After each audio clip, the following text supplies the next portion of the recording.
So, it doesn't seem like Christianity has all that much of a peaceful history.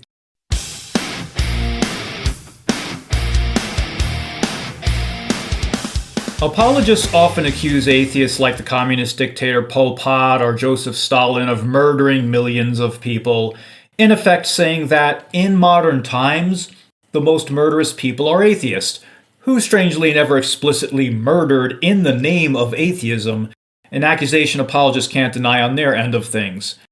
Have people murdered in the name of God? Yes, absolutely. Has God, if God exists, murdered himself? Yes, as the Bible clearly demonstrates. Oh, I know, sweet little apologist, it's not murder when God does it, it's justice.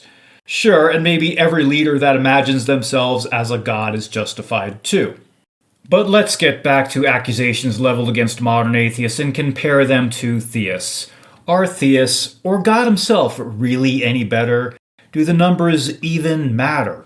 If so, because objective morality exists according to apologists, at what number does it begin to matter?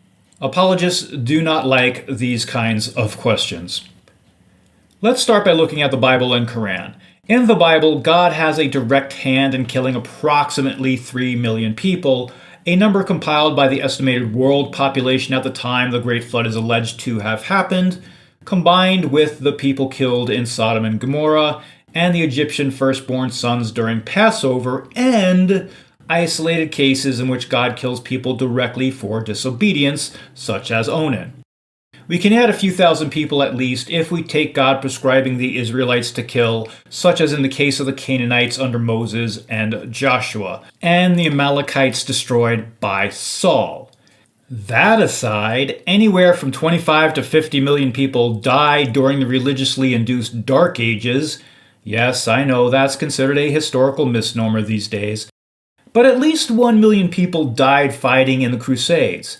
Then, during the Spanish Inquisition, at least 1,000 people were murdered. Then you have the Reformations during 1500 to 1700 CE, which attempted to purge Europe of pagan elements, but instead sparked a schism when Martin Luther opposed the church with a reformation of his own, and that led to warring denominations during which untold amounts of people died. On St. Bartholomew's Day in 1572, at least 5,000 Huguenot Protestants were slaughtered across France.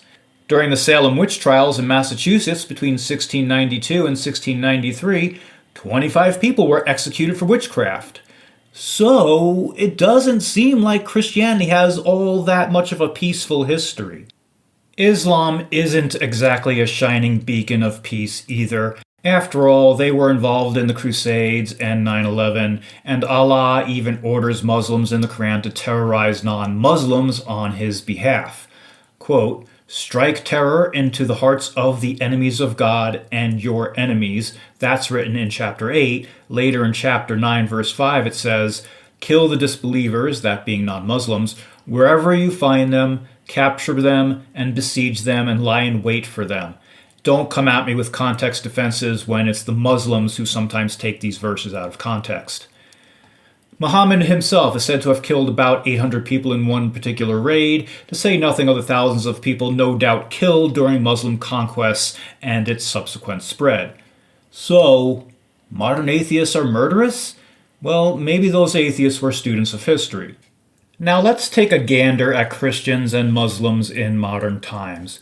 While we don't have good numbers for the episodic killings by Christians and their leaders, besides the good old days when abortion doctors were being gunned down by zealots, that would be 11 people, we know there have been staggering amounts of sexual abuse by leaders within the Catholic Church and the Southern Baptist Convention, literally thousands of children, and no doubt that continues today. As well, Christian youth pastors are routinely arrested for sexual abuse because it's never drag queens or trans people.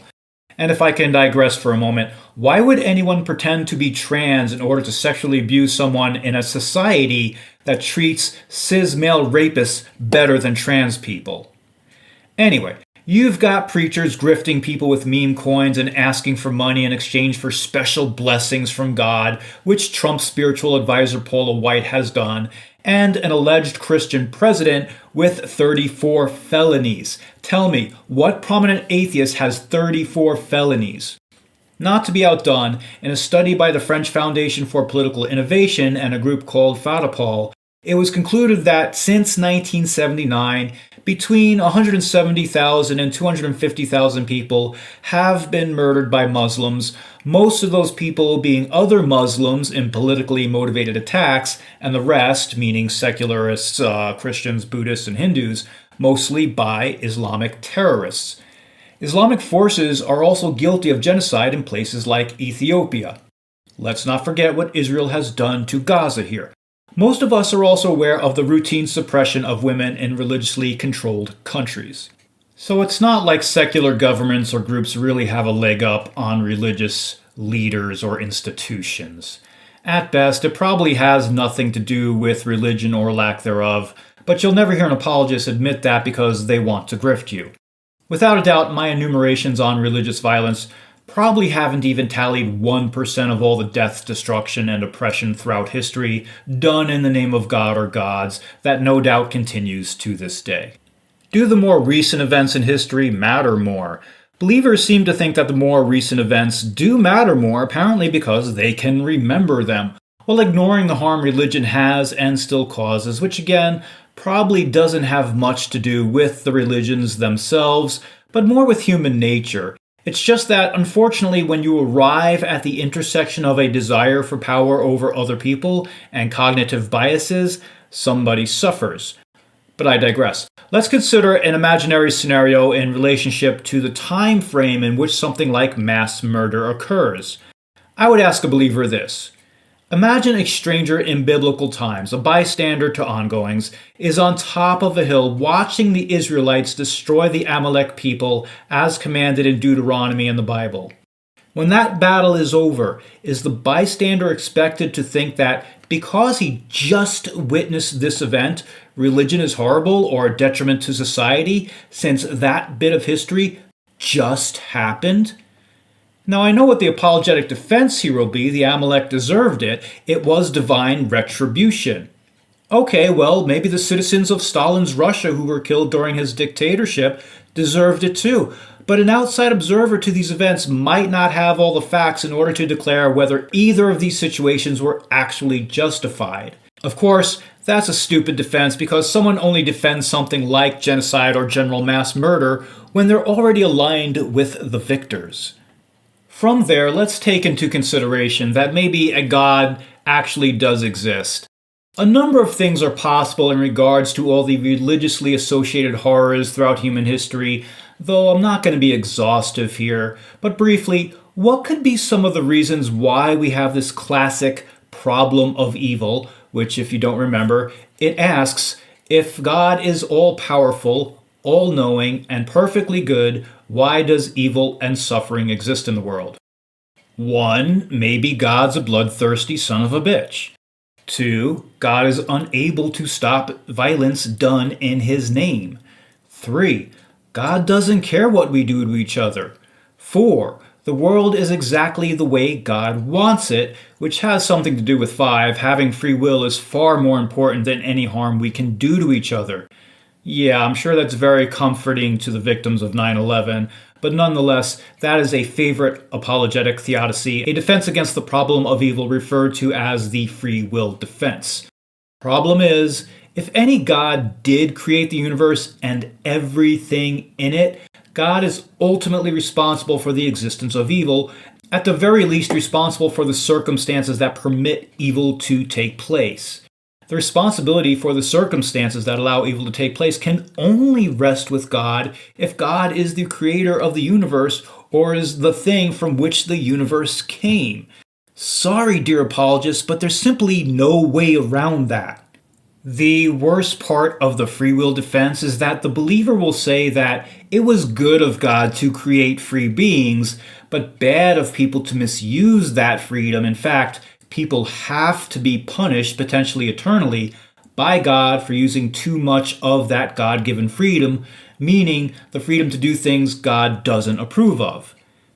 I don't know about you, but if I had kids, I might tell them there would be consequences for not following my rules, but I can't imagine punishing them eternally for a finite mistake. Maybe that's just me, though. The reasons for violence, whether it's religiously induced or not, are not just anybody's guess. For most anyone planning violence, as opposed to reactionary violence, being violent creates the illusion of power. But violent people are also often born out of trauma and abuse. Early exposure to violence, neglect, or abuse, especially in childhood, can lead to increased aggression and difficulty regulating emotions. People with mental illnesses can be violent. While most people with mental illnesses are not violent, certain conditions like psychosis, severe personality disorders, and untreated PTSD can increase the risk under specific circumstances. Frustration and stress can be triggers. The frustration-aggression hypothesis suggests that when individuals are blocked from achieving goals, they are likely to become aggressive.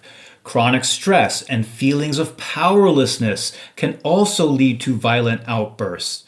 Some people have poor impulse control and impaired ability to manage impulses common in disorders like ADHD, or as a result of brain injury can lead to those people being violent. A cognitive distortion, that might be the problem. Beliefs like violence is justified or people are out to get me, that can skew judgment and increase aggression. These distortions often appear in those with aggressive tendencies or in environments like social media that normalizes violence. There's learned behavior. Violence can be learned by observing others, especially in families or communities where aggression is a common way of solving problems. Maybe the violence is born out of identity and group dynamics. People may engage in violence to gain status, feel powerful, or conform to a group identity, which again can be religious or non-religious, and neither is an excuse, by the way. And of course, we have substance abuse. Drugs and alcohol lower inhibitions and impair judgment, making violent reactions more likely in otherwise non-violent individuals. Is there ever a time violence or killing another person is justified? Self-preservation is the only thing I can think of. Problem with this idea is that people are going to say they're under attack when they're not. For example, the existence of a gay person or the gay agenda is somehow construed as an attack on the reproductive desires of a religious person who wants children. Take note, and you know who you are when I say this, your inability to find a partner, if that's a problem you're having, it's not because of any gay agenda. You just have a shitty personality. So we have to refine self-defense to mean someone is physically attacking us to either kill us or limit our freedom, and we have to physically fight back in order to preserve our life. Even so, I know people, fellow atheists and agnostics, who disagree with me here, so it's not like what I'm saying is an incontrovertible rule. This is something that can be discussed for hours. In the end, an atheist like myself can say, look at all the harm that's been done in the name of God, not by God because there's no evidence of any God. And the believer can say, look at all the harm that's been done by these atheist regimes. But none of that really matters because the problem is, the bottom line is, human beings are creatures who easily give into the temptations to be violent, whether that's chalked up to free will, compatibilism, or determinism. I believe religion certainly can help facilitate our violent tendencies. It can help facilitate peace on occasion as well, it just doesn't seem to be all that often.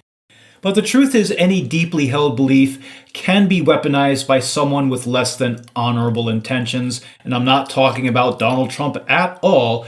It's just that religions are the most common deeply held belief systems, and that makes them convenient vehicles for the transmission of violence. Would we still be violent without religion? Of course we would.